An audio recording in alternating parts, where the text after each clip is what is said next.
tengo este tema que traigo en esta mañana, que he titulado Salvación gratuita, pero no barata.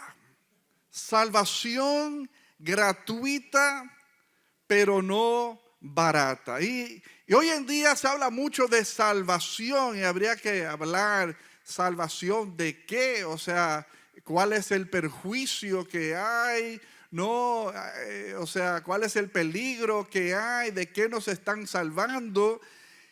Pero cuando hablamos de salvación, hay un tema de tensión, donde, como decimos en inglés, you have to read the fine print. O sea, usted tiene que leer dentro del contrato las letras pequeñitas que a veces aparecen. ¿Cuántos saben que ahí es donde está usualmente el detalle, no? Y bien chiquitico, ¿no? Usted firma un contrato y te ofrecen pétalos y flores, pero entonces hay unos detalles, ¿no? Que si no lo tomas en cuenta, it comes back to bite you, ¿no? Vuelve y te muerde. El Señor no muerde a nadie, ¿no? Y el Señor no se maneja con astucia, entiéndase, con intención de engañar, sino que el Señor siempre es claro y la palabra de Dios es clara. Pero nos damos cuenta que en este siglo XXI en que vivimos, la salvación se ha abaratado, ¿no? Si me permiten el vocablo, y si no existe lo voy a patentizar, ¿no? O sea, la salvación se ha reducido a unos meros gestos, ¿no? Y ya lo damos como bueno y válido, ¿no? Levanten la mano, póngase de pie, pasa aquí al frente, repita conmigo, llene esta tarjetita. O sea, y pensamos que la salvación solamente reposa sobre esa coordinación y juego de emociones, cuando la salvación es mucho más, ¿no? Que solamente esa encrucijada que forma parte del proceso y evidentemente, digamos, son los pasitos iniciales para uno encaminarse hacia la salvación. Pero leo un pasaje como Mateo 7, vayan conmigo, Mateo 7, y es un pasaje que nos crea una tensión de explicación, y me voy a explicar, ¿no? Mateo 7:21, Mateo 7:21 dice: no todo el que me dice Señor, Señor, entrará en el reino de los cielos. Entendemos que entrar al reino de los cielos es parte de la salvación, ¿sí o no? Sí, ¿no? Entrar al reino de los cielos eventualmente un día, o cuando uno muera, o cuando el Señor vuelva por nosotros, cualesquiera de las dos cosas que llegue primero, entrar al reino de los cielos es, como quien dice, la culminación, ¿no? Del concepto, ¿no? De lo que es la salvación. El pasar una eternidad, por eso habla la Biblia, ¿no? De vida eterna. Porque el que muere en Cristo no está muerto, y aunque esté muerto en lo natural, en lo espiritual vive, porque somos seres espirituales, ¿no? Que siempre seremos eternos, o con Dios o separados de Dios. ¿Están conmigo? Esta es parte de la realidad del alma humana y de lo que nos expresa la palabra de Dios. Todos somos eternos.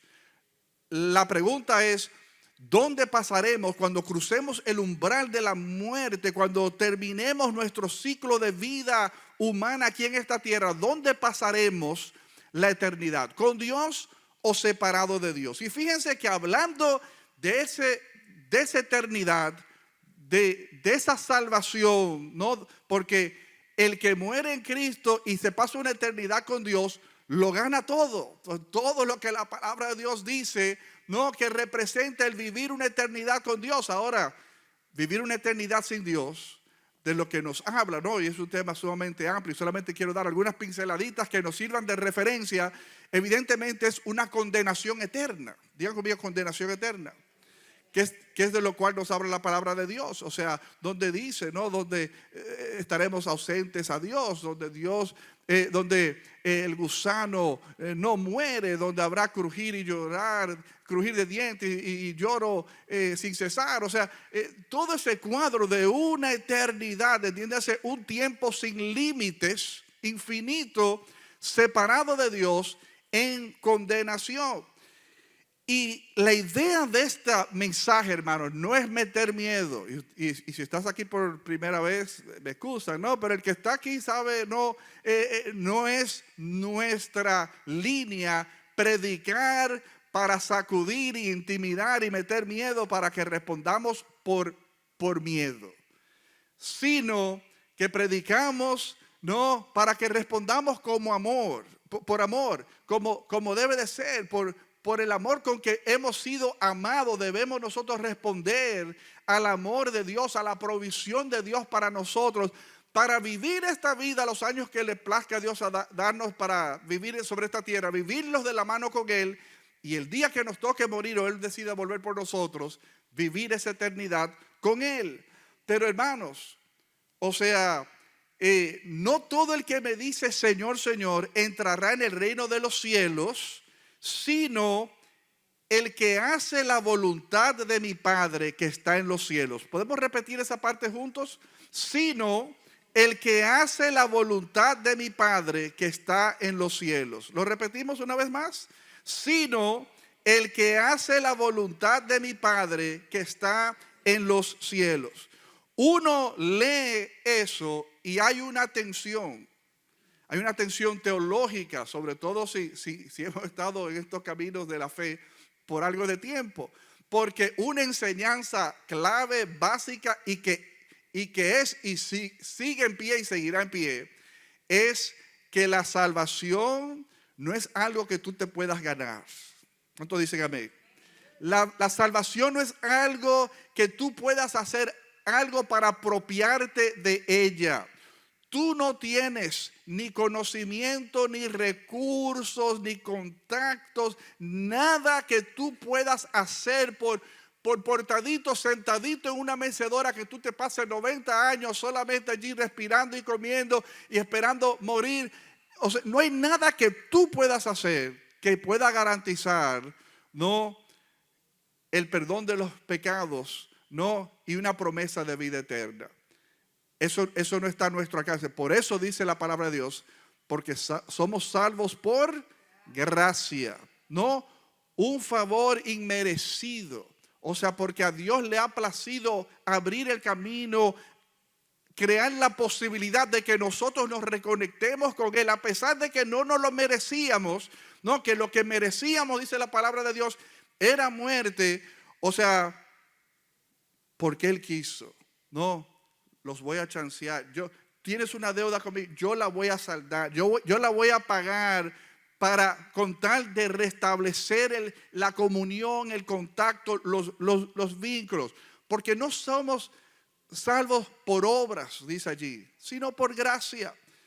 Y no somos salvos por obra para que nadie se gloríe, para que nadie se llene la boca diciendo, sí, yo voy directico para el cielo sin pasar por go. O sea, porque yo soy bueno y le hago un bien a quien se lo pueda hacer, porque yo dono anualmente a instituciones benéficas, al hospital tal, a la organización tal, al misionero tal. O sea, y yo soy bueno. No, hermanos, no hay nada que usted pueda hacer que le va a meritar, no, una entrada a la eternidad. La salvación es por gracia. Lo podemos decir, la salvación es por gracia. No se puede comprar, no te la puedes ganar, no te la mereces, pero a Él le ha placido, hermanos. Y el texto es Efesios capítulo 2 versos 8 y 9. No, porque por gracia ustedes son salvos por medio de la fe, ¿no? Y no es por obras para que nadie se gloríe. Pero hay una tensión, como la salvación es gratis, entonces la gente asume, no me cuesta nada. No, hermanos. Lo primero es que la salvación no es gratis, o sea, es un regalo, como vamos a ver ahora, para nosotros, pero a alguien le costó algo. O sea, entonces realmente la salvación no es gratis. Es un regalo que otra gente invirtió en ella. ¿Están conmigo, mis amados? Entonces, cuidemos el vocabulario con que nos manejamos. Entendemos, ¿no? A nosotros no podemos pagar, remunerar por él. Es un regalo, una dádiva. Es como si yo le regalase un reloj. Alberto, mira, te quiero regalar este reloj. Ay, pastor, qué lindo. Wow, yo quería uno de estos. ¿Cuánto le debo? No, es un regalo. No, pero dígame, y jala para la billetera. Alberto, es un regalo. O sea, no es para que me lo, no es para que me lo pagues. Entonces, no hay nada, hermanos, que nosotros podamos hacer para ganarnos. Ahora, hermanos, como siempre digo, cuando en este pasaje dice que nunca os conocí, debe de ser tema de preocupación para todos los que estamos no solamente sentados en este salón, sino para toda la comunidad que profesa, ¿no? Y dice quizás, Señor, Señor, porque como dicen por ahí, el papel lo aguanta todo. ¿Están conmigo, mis amados? O sea, el papel lo aguanta todo. O sea, podemos nosotros decir de la boca para afuera, que es lo que decía Jesús en un momento determinado. Ellos de labios me honran, pero sus corazones están, ¿qué? Lejos de mí. Entonces, como decimos en inglés, we can do lip service. O sea, podemos dar servicio de boca, pero entre la boca y el corazón, hermanos, hay unas 8 pulgadas de distancia, ¿no? Que pesan mucho. O sea, ¿dónde está tu corazón con respecto a este tema de la salvación? Porque si nosotros no pensamos que la salvación es solamente escuchar el mensaje, no, y entender el mensaje, que son parte de los rieles, o sea, no lo estamos descartando, es parte del rompecabezas, pero necesitamos completar el rompecabezas para que no se nos quede a medias, ¿no? Necesitamos escuchar el mensaje. Y necesitamos entender el mensaje. Y necesitamos responder al mensaje. Y necesitamos arrepentirnos y confesar, ¿no? Nuestros pecados. Y necesitamos no creer el mensaje. Y de manera práctica, a veces la muestra de que estamos entendiendo y estamos respondiendo a lo escuchado y a lo que el Espíritu Santo está inquietando en nuestros corazones es levantar la mano y es pasar al frente y es orar, no, y es compungirnos en un momento determinado y es de manera pública, ¿no? Como decía Jesús, el que me confiesa delante de los hombres, yo lo voy a confesar delante del Padre. Ahora, el que me niegue delante de los hombres, yo lo voy a negar por igual delante del Padre. Entonces, hay una parte del protocolo de la salvación que involucra estos pasos visuales. Pero la salvación es tanto más, hermanos, que solamente escuchar y hasta creer, hermanos. Porque ¿qué dice la palabra de Dios? Que los demonios creen y tiemblan. Entonces, no es un asunto de meramente creer, hermanos, es un asunto, ¿no? de una transformación de corazón. No es ni siquiera el reconocer que Él es el Hijo de Dios. Porque los demonios, cuando se arrodillaban ante Jesús, ¿no? Habiendo dominado el corazón de algún alma, o sea, le reconocían, Hijo de Dios, ¿qué tienes con nosotros? O sea, uno puede reconocer la persona, el personaje de Jesús, ¿no? Y hasta llevar gusto con el personaje de Jesús. Sin embargo, nuestros corazones están sumamente distanciados y divorciados de un proceso franco de transformación de vida. ¿Cuántos están conmigo? La salvación, mis amados, es gratis, pero no es barata. Romanos 6:23, vayan conmigo allí, un versículo que todos nos lo debemos de saber de memoria.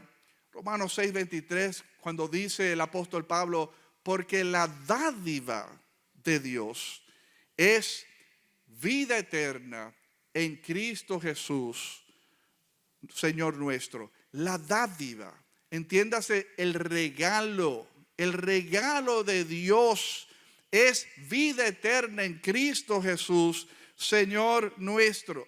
Porque la salvación, hermanos, es un regalo. No se compra, no se merece, no se negocia. Pero existe una diferencia entre gratis y barato, hermanos. La salvación a nosotros técnicamente no nos ha costado nada, pero a Dios le costó todo. Le costó su único hijo. ¿Cuántos dicen amén? Y es como dice el apóstol Pablo, ¿no? O sea, ¿quién estaría dispuesto a ofrecer, ¿no? Dar su vida, ¿no? Por una persona buena, ¿no? Por una persona, o sea, que uno ame, mucho menos por un maleante, es lo que dice el apóstol Pablo, ¿no? En resumidas cuentas, o sea, por ejemplo, un hijo mío que necesita un trasplante, que necesita, o sea, una persona que es muy mía, o sea, se lo daría quizás, ¿no? Un órgano, porque ya yo he vivido años para extenderle la vida a un hijo, o sea, pero por un cualquiera, un malandro cualquiera, o sea, ¿a santo de qué? Como decía la abuela, ¿no? O sea, no, it's not gonna happen. Y sin embargo, eso fue lo que Dios hizo con nosotros, hermanos.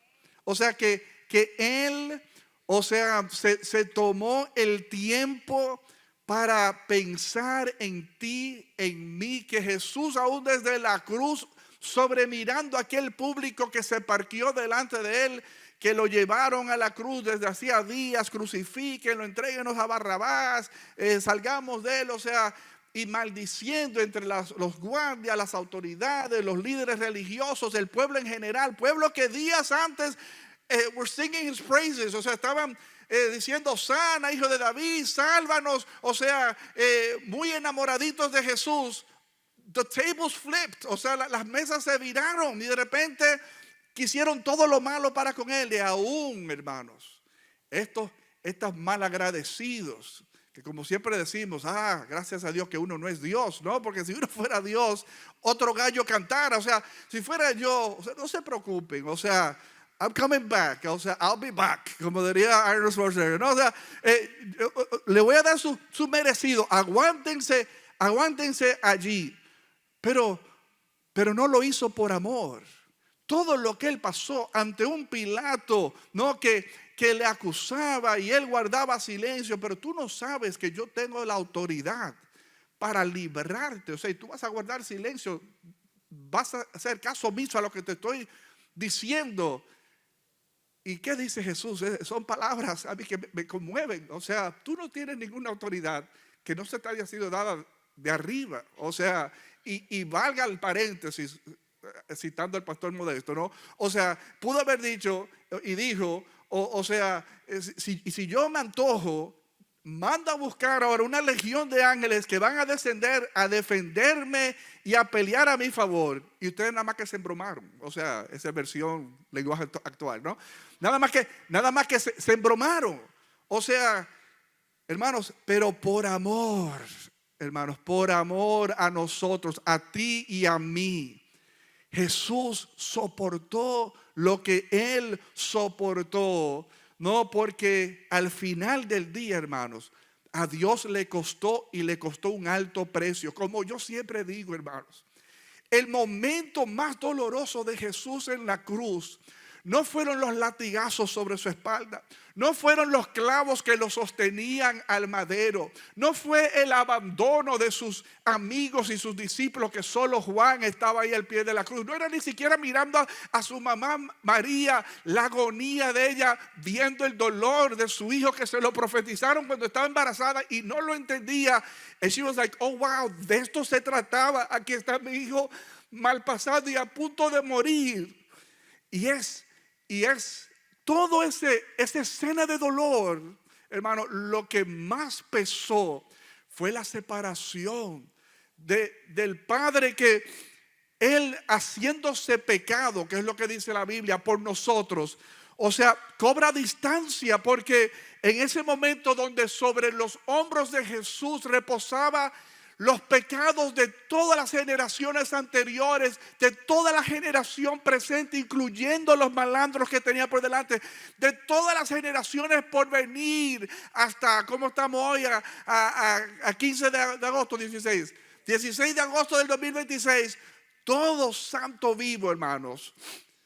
Por ellos Dios cobró distancia, y por eso Jesús da ese grito de Elí, Elí, lama sabactani, no en idioma arameo, donde estaba diciendo: Dios mío, ¿por qué me has desamparado?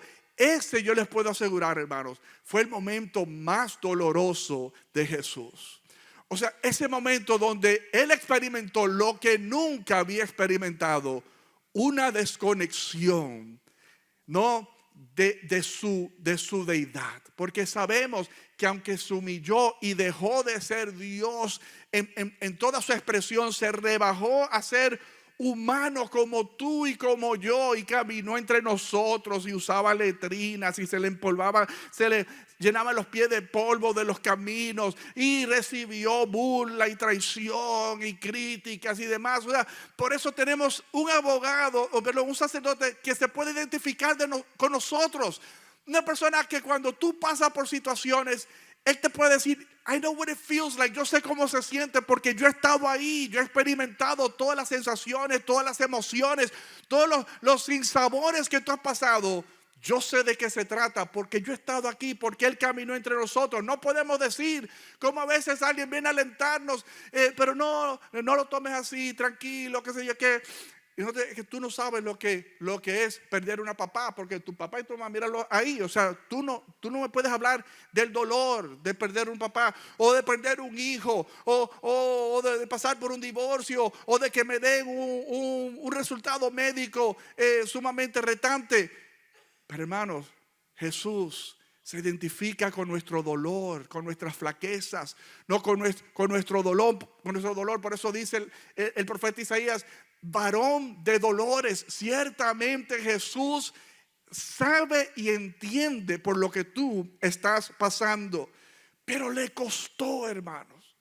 Fue un alto precio que se pagó por esa salvación. Por eso en Primera de Pedro, vayan conmigo allí, Primera de Pedro capítulo 1, versículos 18 al 19. Entre las cosas que dice el apóstol Pedro allí con referencia a la salvación, dice que esa salvación fuimos nosotros rescatados con la sangre preciosa de Cristo. Pueden decirlo conmigo: con la sangre preciosa de Cristo. Fue la sangre preciosa de Cristo, hermanos, que te salvó a ti y que me salvó a mí. La salvación a mí no me costó nada, pero a Dios, a Jesús le costó todo. Hermanos, qué bueno es cuando a uno le cancelan una deuda y uno lee en el documento un sello: deuda cancelada. No sé si esos sellos lo hacen todavía, o estoy enseñando la cédula de los 80. Deuda cancelada, check, ¿no? Y ese era como el comprobante, ese sellito que lo guardaban con mucho celo, una gaveta con llave, ¿no? Porque un sello que pesaba mucho. Deuda cancelada.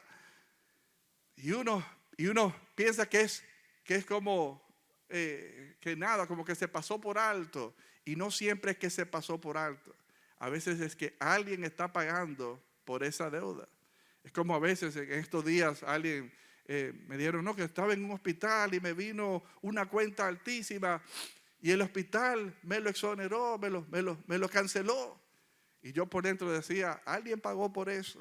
O sea, los ciudadanos de este país con sus impuestos. Alguien, eso no es un regalo, no es un regalo de Baptist Hospital. O sea, alguien está asumiendo esa de algún fondo, ¿no? Porque a los médicos hay que pagarle, las medicinas hay que cubrirles. O sea, de alguna manera alguien está asumiendo esa deuda. Pero cuán mal agradecidos somos nosotros, hermanos, que a veces no sabemos ir a la fuente de la gracia que se nos ha sido otorgada para agradecer.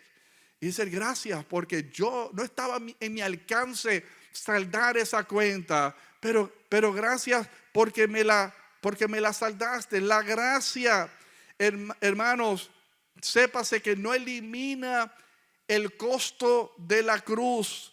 La gracia revela quién pagó ese costo, y sépase, ¿no?, que Jesús pagó el precio de nuestros pecados.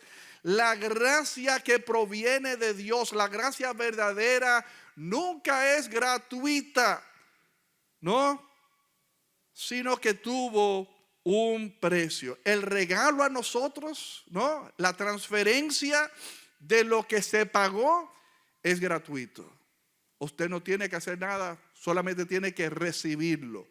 Por eso dice la palabra de Dios: mas a los que le recibieron, a los que creyeron en su nombre, les dio potestad, derecho de ser llamados hijos de Dios. Hermanos, es un regalo. Lo único que usted tiene que hacer es recibirlo.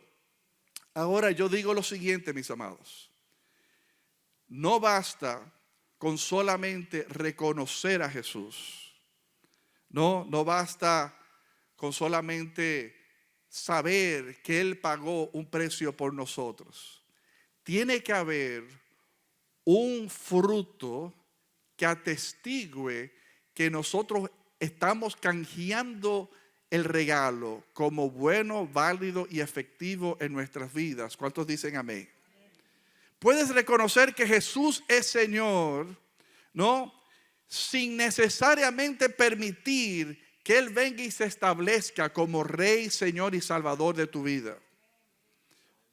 Uno puede reconocer, Dios pagó, o sea, uno puede reconocerlo, hermanos, pero hay una respuesta de parte nuestra. Y aquí es que está la tensión, ¿no?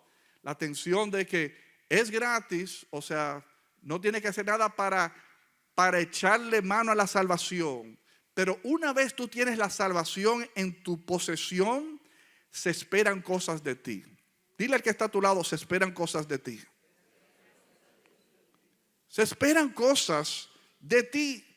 Tú puedes cantar aquí, no, Cristo es mi Señor, no, y al mismo tiempo, no estar diciendo sin palabras, pero yo gobierno esta área de mi vida. Pero en este closet, Señor, puedes roam the house, pero en esta habitación no te metas. Esto lo manejo yo, hermano, y así no funciona el asunto, ¿no? Porque echarle mano a la salvación implica y conlleva una rendición completa, ¿no?, al gobierno de Cristo sobre nuestras vidas. Puedes conocer canciones sobre Jesús, sin embargo, no conocer profundamente a Jesús. Puedes conocer versículos y citar Biblia a dos manos, y sin embargo, no estarlos viviendo ni aplicándolos a tu vida. Puedes estar cerca de la iglesia, integrado a la iglesia, en los pasillos de la iglesia, en los rieles de la iglesia, sin embargo, estar lejos de Cristo. Por eso dice Santiago capítulo 2, versículo 19, no lo tienen que buscar, pero lo anotan si quieren, Santiago 2:19. Tú crees que Dios es uno, bien haces. También los demonios creen y tiemblan. Hermanos, a veces pensamos que la salvación es solamente un asunto de que levanté la mano, confesé, pasé adelante, estoy aquí, estoy en mi grupo de vida, estoy viniendo los domingos, es más, estoy hasta diezmando y estoy ofrendando, coopero, ¿qué es lo que hay que hacer? Poner esta silla. O sea, estoy en el engranaje que pudiese ser una buena muestra de que algo está pasando en lo íntimo, en el interior de tu corazón. Sin embargo, hermanos, puede ser that we're going through all the motions and we're dead inside. De que estemos haciendo todos los movimientos no exteriores habido y por haber, sin embargo estar muertos por dentro. Pocos amenes, pero gloria a Dios. No toda creencia, hermanos, es fe salvadora, hermanos. Oigan esta expresión y cimentémosla en nuestros corazones.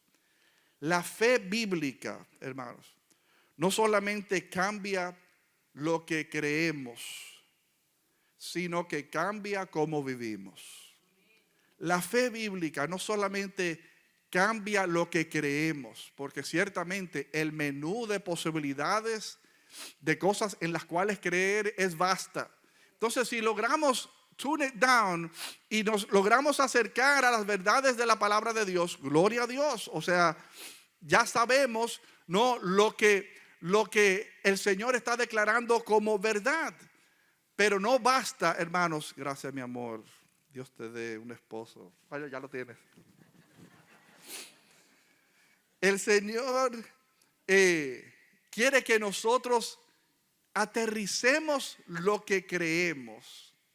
Pero no basta solamente con que sepamos lo que es bueno creer, sino que lo que creemos tiene que incidir en cómo vivimos. Y ahí es donde está, hermanos, el corazón del asunto. Y ahí es donde yo quiero que, si se te va a olvidar todo lo que se diga en esta mañana, te lleves ese pensamiento. Solamente he logrado ponerle cotejos a las cajitas de los pasos conocidos de la salvación, y creo y me sé el libreto, ¿no?, y sé lo que hay que hacer y participo. ¿O realmente está cambiando y transformando mi modo de pensar, mi modo de hablar, mi modo de vivir, mis valores, mis principios, mi identidad, mi naturaleza con la cual yo opero, que operamos desde la modalidad de default con que venimos, ¿no?, la naturaleza pecaminosa dada a desobedecer, a no agradar a Dios, a hacer lo malo? Estoy operando aún, ¿no?, y hay destellos de esa lucha entre la carne y el espíritu. ¿O realmente yo he logrado consolidar a Cristo en mi vida, donde, como hemos dicho en mensajes pasados, poder decir, porque ya no vivo yo, mas vive Cristo en mí? No, porque ya soy nueva criatura. Las cosas viejas pasaron, son cosas del ayer. He aquí, Dios ha estado haciendo cosas nuevas en mi vida, en mi mente, en mi corazón, en toda la expresión de quien yo soy. No soy el mismo, estoy viviendo una nueva realidad en Él. ¿Cuántos dicen amén? Porque la gracia no produce evidentemente perfección instantánea, pero sí encamina, hermanos, un proceso de transformación. Si usted no está experimentando una transformación diaria, hermanos, diaria, como yo decía ayer a un grupo de hermanos que nos reunimos, de grupo de vida, ¿no?, donde uno mismo se agarra y dice, Dios mío, pero ni yo me conocía, porque esa persona me dijo e hizo que yo en otro momento me lo hubiese comido viva, pero yo no sé, tuve un control, un dominio propio. Claro que sí, el dominio propio es un fruto del Espíritu Santo, de la obra del Espíritu Santo en tu vida. Pues, y me aguanté la lengua, le hubiese dicho 3 cosas en otro momento, pero mira, me quedé calladita y me mordí la lengua. Gloria a Dios, porque la prudencia de palabras es un fruto bíblico y son de las cosas pero lo que pasa es que a veces tenemos 5 años de cristianos, 10 años de salvados, 20 años en los caminos, y caminamos en la chuleta, hermano. Que caminamos en la carne igualito que hace 5, 10 o 20 años, reaccionando igual, pensando igual, hablando igual. Y no hay ninguna diferencia. Tu esposo y tu esposa no notan ninguna diferencia. Tus hijos no notan ninguna diferencia. Tu compañero de trabajo no notan ninguna diferencia. Tus hermanos no notan ninguna diferencia, porque como los niños, ¿no?, como dice Pablo, cuando era niño actuaba como niño. Pero si soy un manganzón, esa es versión actual también, pero si soy un manganzón, no, ya con pelo en el pecho y todo, no puede, si es hombre obviamente, si soy un manganzón, ¿Cómo es que yo estoy actuando, pensando como un niño y hablando como un niño, ¿no? Y desenvolviéndome como un niño?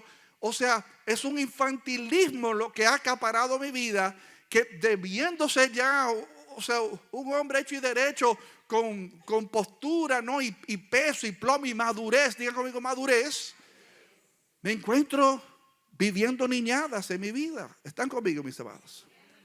Entonces, la salvación, mis hermanos. La salvación, hay una tensión entre decir, soy salvo, pero soy salvo porque yo esté caminando, ¿no? En las obras, digan conmigo en las obras del Padre y las obras del proceso de transformación de vida que el Espíritu Santo produce en nosotros. Porque si no se están dando esos cambios, hermanos, si no hay frutos, ¿no? ¿Qué decía el Señor? Por sus frutos. Y yo me pregunto, hermanos, ¿cuánta gente uno no se queda con no, o sea, porque en sentido, porque es como dice el apóstol Juan, si decimos que no pecamos, mentimos, ¿no? O sea, si decimos que no pecamos, que somos perfectos, no somos más que unos buenos habladores. O sea, y estamos de acuerdo. O sea, nadie aquí es perfecto ni puede decir que siempre anda por el librito. Metemos la pata constantemente, si no le preguntan a mi esposa. Pero, tiene que haber dentro de un graph chart, dentro de una gráfica de crecimiento, un growth chart, perdón, tiene que haber una tendencia hacia arriba.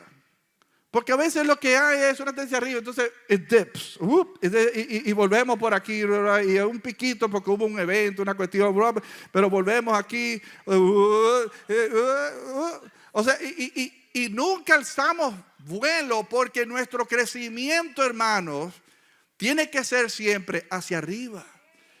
Tenemos que siempre sumarle a nuestra visión de vida y a nuestra identidad como hijo de Dios una madurez y un crecimiento. Hermanos, como decía el apóstol Juan, ya siendo el último sobreviviente de todos los apóstoles, no, diciendo yo ya anciano, decía él, no, yo ya anciano, yo ya, en otra palabra, yo ya un viejo con canas, no, que he vivido ya todo lo que iba a vivir. Hermanos, necesitamos de alguna manera acumular en la vida porque déjenme decirles, lo que más hay, que yo he conocido a lo largo de mi vida, personas que tienen 40 años en el Evangelio, ¿no? Y han participado de todo, han estado en todos los cotejos lo tiene, pero su carácter es shady, su integridad es shady, ¿no? Entiéndese, oscuro, turbio, ¿no?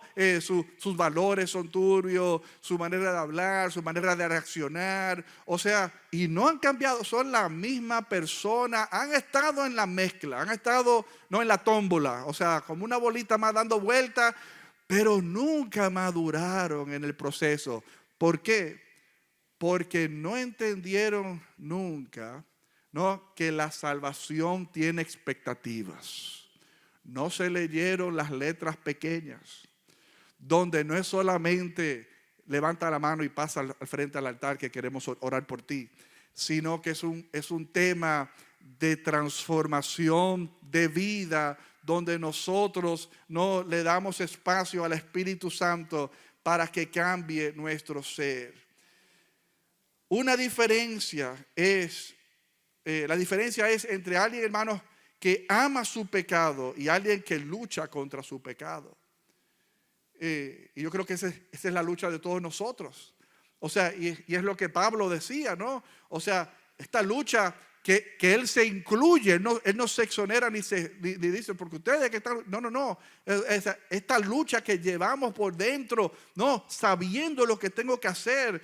O sea, pero me veo doblegado a veces haciendo precisamente lo que yo sé no debo de hacer. ¿Y cuántas veces no nos pasa? No, wow, no debí de haberle dicho eso, no debí de haber respondido así. No, o sea, hermanos, pero necesitamos madurar, porque si no maduramos, ¿no? Porque la vida es un arte y el arte es el arte de la maduración. Si nosotros no logramos madurar como creyentes, como hijos de Dios, hermanos, entonces lo que nos va a pasar es que siempre vamos a hacer una expresión sumamente hueca. Son como esos chocolates de Easter, de los conejitos, que hay los que no son huecos, sino que son macizos, que usted los ruye, ¿no? Y los muerde y es un bloque, ¿no? de chocolate. Eso es lo que a mí me gusta, ¿no? Wow, es como comerse una manzana.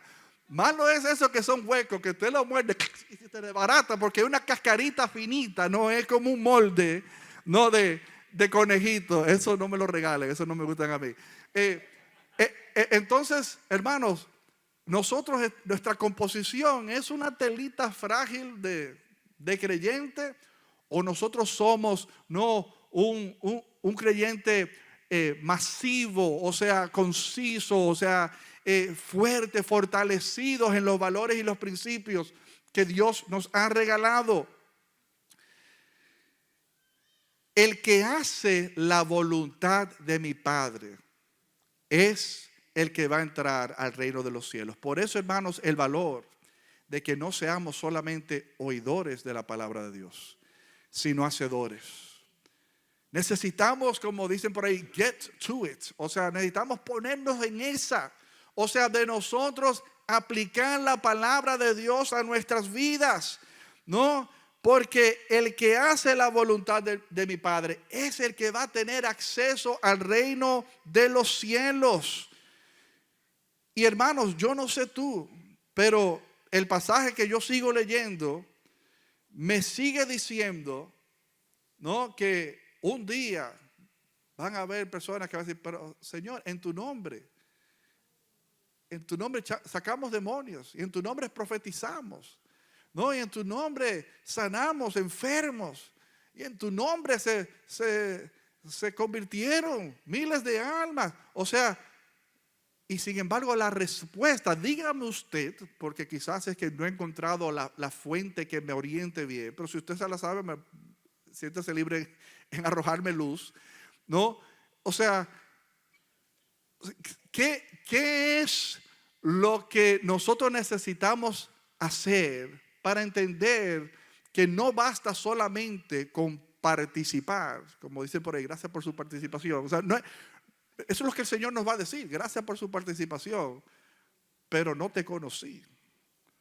Hermanos, a mí me da chills, literalmente. O sea, pensar que nosotros nos podemos pasar una vida ocupados de las cosas del rey y del reino, sin embargo no conocerlo. Porque vuelvo y digo, hermanos, la salvación tiene que ver con un elemento de conocerle a Él.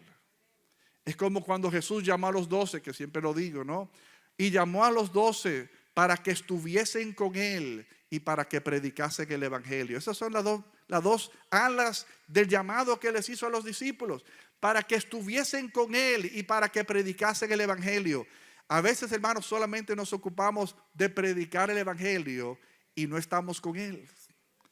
Y somos muy buenos como Marta, bregando la cocina, ¿no? Y preparando el almuerzo para Jesús y sus discípulos. Sin embargo, hermanos, somos incapaces de sentarnos a sus pies como María para escuchar sus palabras y ser ministrados por Él. ¿Cuántos están conmigo? Hermanos, necesitamos saber que la salvación requiere frutos. Por sus frutos los conoceréis. ¿Cómo es posible que yo tenga una mata de mango, que la siembre, que la vea crecer? Sí, es una mata de mango, tiene hojas que me dicen que es una mata de mango, y esperé el primer año y no dieron frutos. Y yo, bueno, quizás es un tema, ¿no? De que está echando raíces, que todavía no está bien enraizada. Vamos a darle otro año y pasa otro ciclo. Y cuando se supone que es época para retoñar y dar frutos, nada, no da frutos. Y uno dice, wow, pero qué difícil. Porque hay árboles así, o sea que son tardíos para dar su fruto, ¿no? Y entonces otro año y uno ve que tiene como, ¿cómo se llama eso? Las hojitas las florecitas, ¿no? Que anuncian, ¿no? Que por ahí pueden ir. Entonces brotan unos manguitos chiquitos, unas peloticas, y nunca pasan de eso, de una semilla chiquitica, y uno dice, pero eso no da ni para jugar bolita. O sea, no se puede. Entonces, hay otra cosecha que no sirvió para nada. Y hasta las cuantas son, hermanos. O sea, y a veces uno termina cortando el árbol porque lo que está ocupando, o sea, esa semilla salió mala, no dio fruto, hermano. Y yo me pregunto, ¿qué es lo que hace que la mata de mango sea una mata de mango? Los mangos, hermanos. O sea, lo que le va a dar validez a la mata de mango van a ser sus frutos. Igual el Hijo de Dios, ¿qué le va a dar peso que nosotros somos salvos por su gracia y su misericordia y su amor? Nuestros frutos, hermanos. O sea, es como dice la palabra de Dios. Nos dice que necesitamos dar frutos de arrepentimiento. Si nuestras vidas siguen igual, pensando igual, hablando igual, actuando igual, entonces, ¿qué fue lo que realmente pasó en nuestras vidas? No ha pasado nada. Lo único que usted se inscribió a un club espiritual nuevo, ¿no? Y usted ya está yendo y paga su membresía y está presente y hasta sirve allí, gloria a Dios, pero no está incidiendo en la salvación y en la transformación, digan conmigo, transformación de su vida. De modo tal, hermanos, que cierro diciendo, necesitamos pedirle al Señor, ¿no?, la fe que se necesita exhibir para dar muestra de que somos salvos. El arrepentimiento, el rendir, el surrender, ¿no?, el rendir nuestras vidas al señorío del Señor, la obediencia, hermanos, que se requiere, la perseverancia que se requiere, no el fruto que se refiere, porque total es lo que dice Juan 15, el que permanece en mí, este lleva fruto. Pregunto, hermanos, ¿aceptaste a Jesús? ¿Conozco realmente a Jesús y está Jesús realmente transformando mi vida? ¿Estoy siguiendo a Cristo? ¿O solamente fui en una ocasión, pasé al frente, pero volví a mi asiento y volví al carro y volví a mi casa y volví a mi rutina y no me hizo ni cosquillas el acercamiento?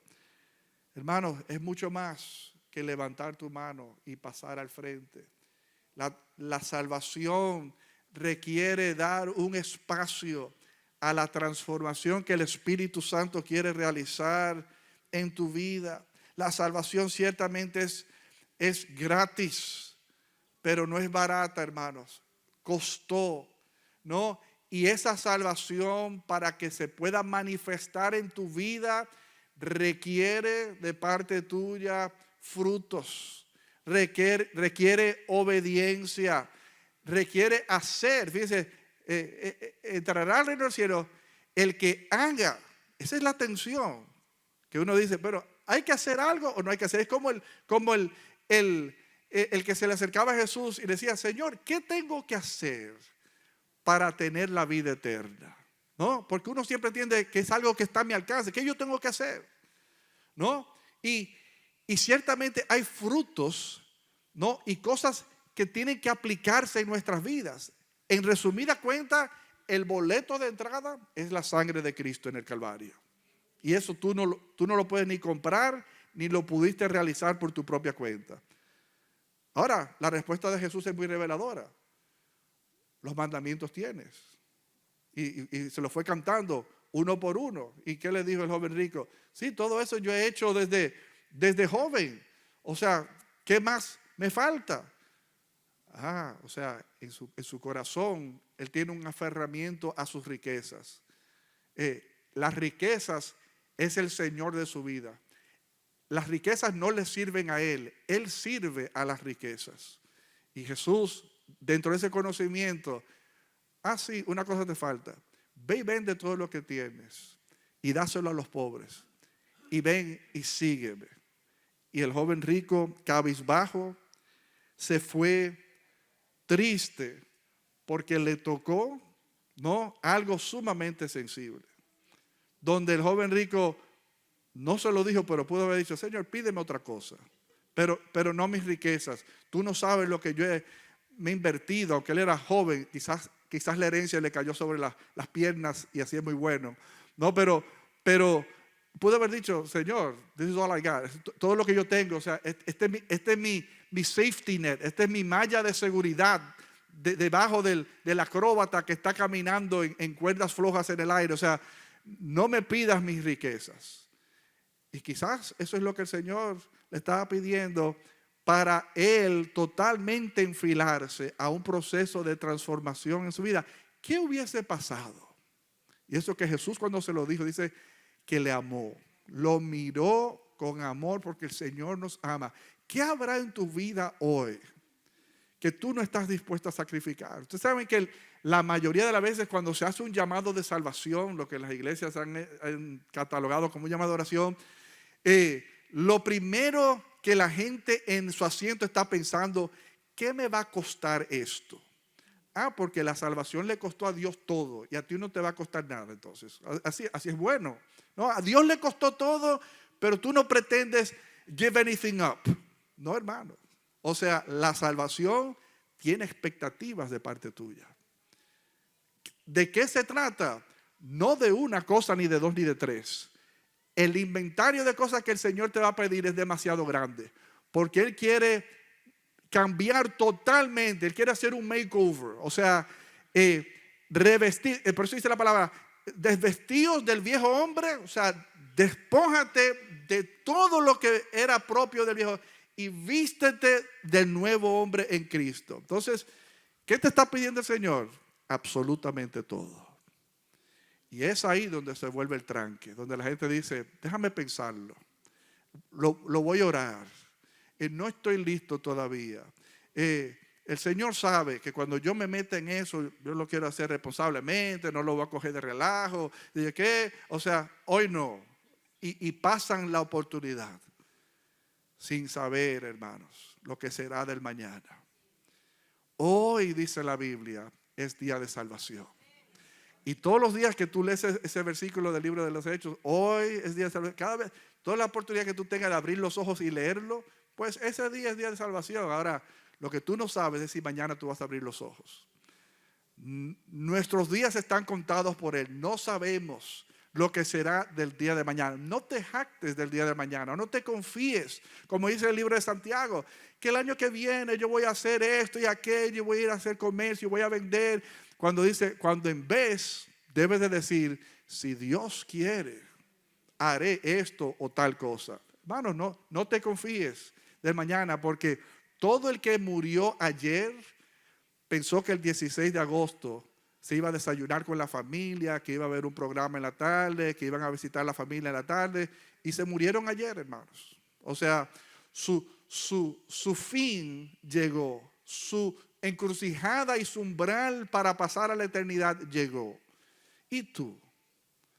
¿Qué vas a hacer con este tema de la salvación que para ti es gratis, pero a Dios le costó mucho?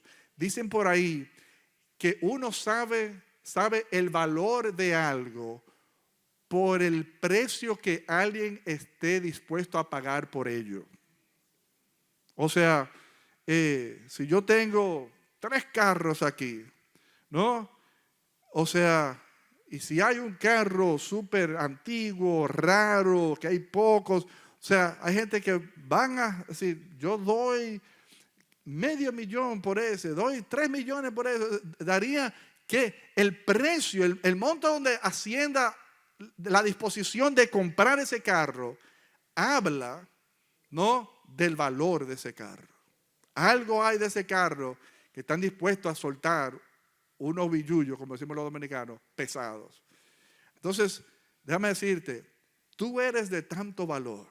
Dios te ama y te estima tanto que estuvo dispuesto a pagar con su sangre, hermanos. Estuvo dispuesto a pagar con su vida con tal de acercarte al Padre Celestial. ¿Cuántos dicen amén?